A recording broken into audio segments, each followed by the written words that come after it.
How I live in Mexico, I'm practically nothing, but it could just as easily be how I live in Ecuador or Italy or anywhere we've lived. Central America, South America, Europe.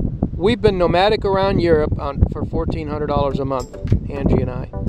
Doing something that gives you pleasure every day. Every morning I make a drink like this. It's got frozen fresh strawberry, frozen banana, kefir. It's got coconut oil in it, cinnamon, and a teaspoon of medicinal black cumin. That's antiviral, anti-parasitical. Now, you can't really tell it's in there mixed with all these yummy ingredients. And I do this every morning. This is like enjoying your medicine.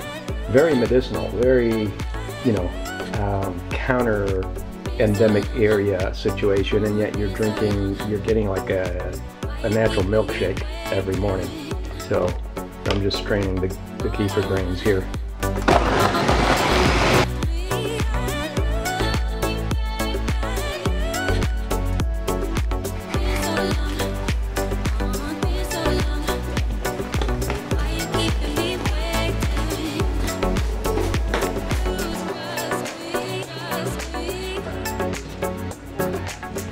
There you go, honey. Welcome to Frank and Angie's Retire Early Lifestyle. We're talking about how we do it. And a lot of people might think they know how to do it, and that's great. But I'm going to give you my secrets. Some of these you've heard, but there's always a twist on how things are done and why they're done that way.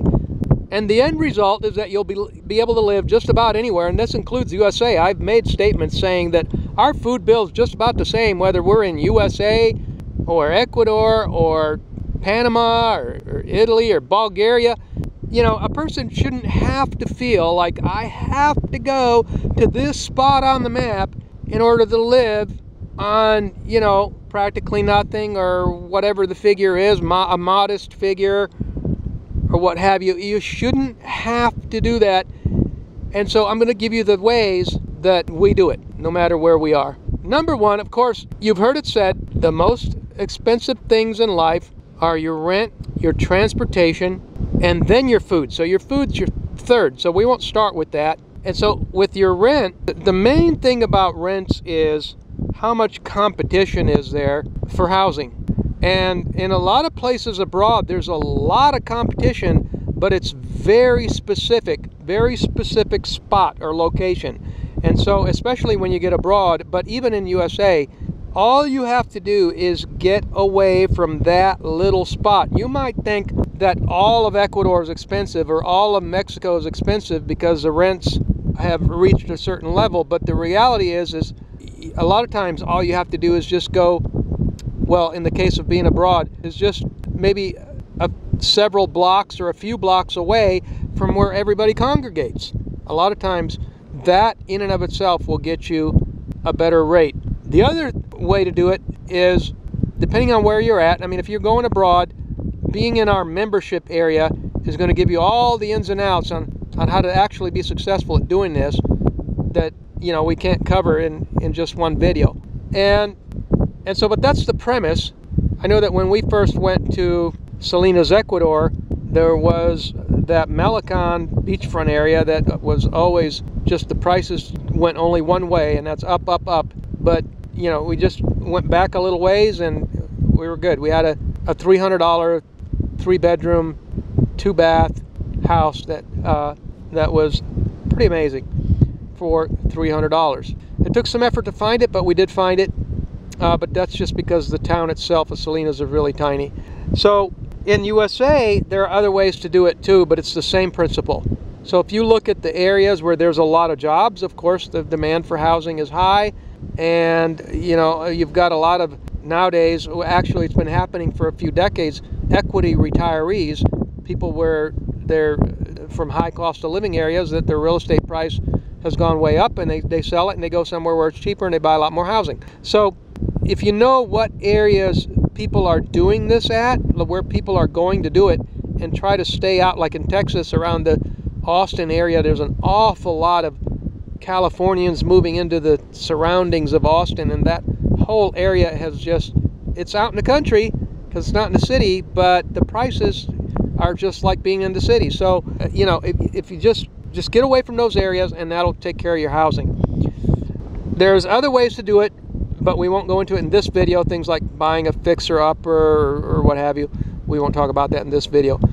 The next thing is transportation. Now, transportation has been really easy because we've chosen cities abroad where there was a lot of options for transportation. Like, for example, in Cuenca, Ecuador, taxis are a dime a dozen. They're all over the place. For a couple bucks, you go just about anywhere. But you don't have to go abroad to do it that way.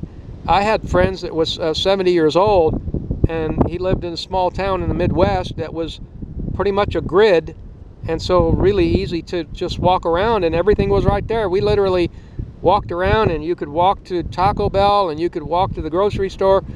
And of course, he rode his bike. That's what my point was. He had a car, but he rarely drove it. If you can set yourself up, again, you will want to move to a smaller town where everything's much more reachable. And not all small towns are laid out properly. I've been in small properly for this thought process.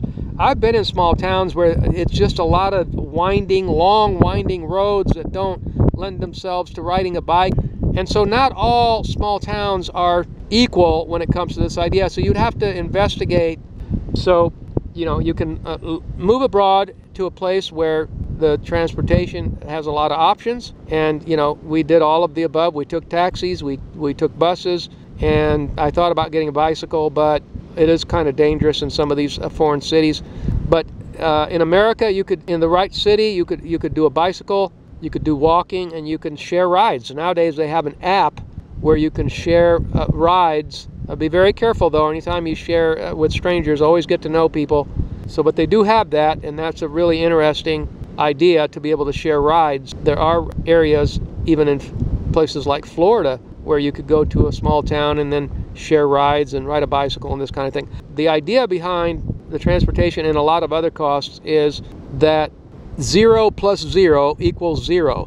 And so if you don't use a car, your cost will be 0. But if you hire a taxi, obviously you're going to have a cost. So that can still be abused. I had friends that were spending hundreds of dollars a month because unfortunately they rented a house where they weren't really near anything, so they can walk anywhere. So they were forced to take a taxi for every little thing, and their bill ended up being hundreds, just as much as if they just were living in the U.S. and just had a car. So to me, that's useless. I mean, that's not the solution. And so either way, whether you're in the USA or abroad, you always stay focused on the non-use of a vehicle, whether it's your own vehicle or a rented vehicle. The ability to not use, is, again, 0 plus 0 equals 0. So if you're not using something, it's just like in a previous video I was talking about, we had a window on our high-rise apartment that went all the way to the ceiling and from left to right the whole wall. And so we had constant daylight. So 0 plus 0 equals 0. I have no use of the electricity, but yet I have light. So I have all the light I want and more all day long. And so it doesn't really matter what inflation is doing because I don't use it. So it's always going to be 0. You know, if the electric bill went from $50 to $350, it wouldn't matter because I'm not using it. That's my point. And the same thing with the car. It wouldn't matter if gas goes to $15 a gallon. If I'm not using it, it won't matter. I'm still going to get to where I need to go. Like here, I'm still going to be able to pay my bills. I've got a car here, but yet I only drive once or twice a week and only a few miles at that when I do drive it. So even if I chose to completely not drive, I would still be able to pay my bills and go shopping and everything. So that's housing, transportation, and then food.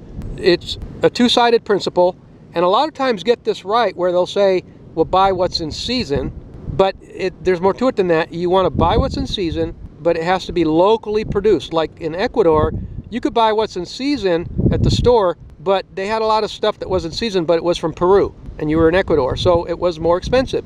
So it has to be what's locally produced and what's in season. If you stick with those two principles, locally produced and what's in season, you will do well. For example, here in Mexico, we're in the desert here, but they have greenhouses, and so what they have a lot of here, because it's locally produced and it's always in season because the sun always shines, is peppers, which are amazing, tomatoes, which are amazing, and onions.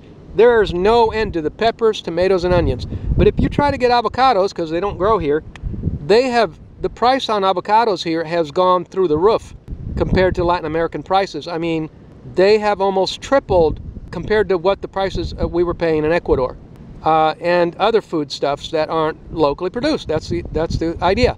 So hey, you know, with tomatoes, peppers, and onions, you can do so much. You can fry them up every day. You can put them in your rice. You can put them in your beans. Pizza. You can put them on your pizza. You can put them in your lentils. You can put them in your chicken soup. You can do everything with those, and you're good to go. And so you see, you can do that. And like even in Ecuador, when things were not in season, let's say when they're in season, they were really cheap, say 10-pound bag of onions for $3. But when they were out of season, they were double or triple. So I wouldn't buy onions. I'd buy something else. I would use garlic because it didn't shoot up in price. And so I just used that instead. So I waited it out because it's a principle. These ideas, we want to turn them into principles for life.